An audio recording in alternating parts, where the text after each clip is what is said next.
ನಮಸ್ಕಾರ.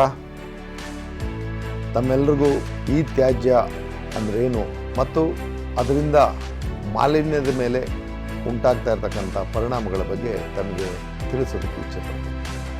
ಕಳೆದ 2-3 ದಶಕಗಳಿಂದ ಈ ತ್ಯಾಜ್ಯ ಅತಿ ಹೆಚ್ಚಿನ ರೀತಿಯಲ್ಲಿ ಶೇಖರಣೆ ಆಗ್ತಾ ಇರೋದನ್ನು ನಾವು ಗಮನಿಸಿದ್ದೇವೆ. ಈ ತ್ಯಾಜ್ಯಗಳು ನಮ್ಮ ಗೃಹ ಬಳಕೆ ವಸ್ತುಗಳಾದಂಥ TV, ಫ್ರಿಜ್ಜು, ಲ್ಯಾಪ್ಟಾಪ್, ಮೊಬೈಲ್ ಇತ್ಯಾದಿ ಉಪಕರಣಗಳಿಂದ ಉಂಟಾಗ್ತಕ್ಕಂಥ ತ್ಯಾಜ್ಯ. ಆ ತ್ಯಾಜ್ಯವನ್ನು ಸರಿಯಾದ ಕ್ರಮದಲ್ಲಿ ನಾವು ವಿಲೇವಾರಿ ಮಾಡಲಿಲ್ಲ, ಪರಿಸರಕ್ಕೂ ಹಾನಿ, ಆರೋಗ್ಯದ ಮೇಲೂ ಪರಿಣಾಮ ಬೀರುತ್ತೆ. ಕಾರಣ ಏನಂದರೆ ಅದರಲ್ಲಿ ಹಲವಾರು ಲೋಹಗಳು ಮತ್ತು ರಾಸಾಯನಿಕಗಳು ಅದರಲ್ಲಿ ಒಳಗೊಂಡಿರ್ತವೆ. ಇವುಗಳನ್ನ ಸಂಸ್ಕರಣೆ ಮಾಡಿ ಸರಿಯಾದ ರೀತಿಯಲ್ಲಿ ಇವುಗಳನ್ನ ವಿಲೆ ಮಾಡೋದಾದರೆ ಯಾವುದೇ ರೀತಿಯ ಪರಿಸರ ಹಾನಿ ಉಂಟಾಗೋದಿಲ್ಲ ಅನ್ನೋದನ್ನು ತಮಗೆ ತಿಳಿಸೋದಕ್ಕೆ ಇಚ್ಛೆ ಪಡ್ತೀನಿ.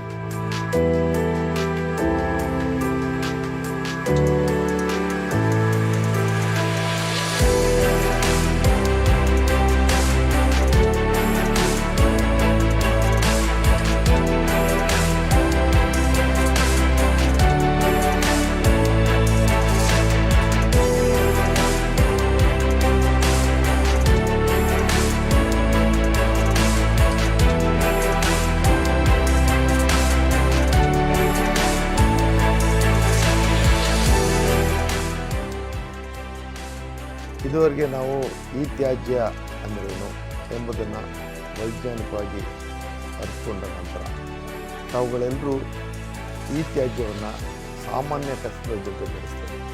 ಇದನ್ನು ಪ್ರತ್ಯೇಕಗೊಳಿಸಿ ನೀಡೋದ್ರ ಮುಖಾಂತರ ಈ ತ್ಯಾಜ್ಯ ಸಂಸ್ಕರಣೆಗೆ ಅತಿ ಹೆಚ್ಚಿನ ಅನುಕೂಲ ಆಗೋದ್ರ ಜೊತೆಗೆ ಪರಿಸರಕ್ಕೆ ತಾವು ಜವಾಬ್ದಾರರಾಗ್ತೀರಿ.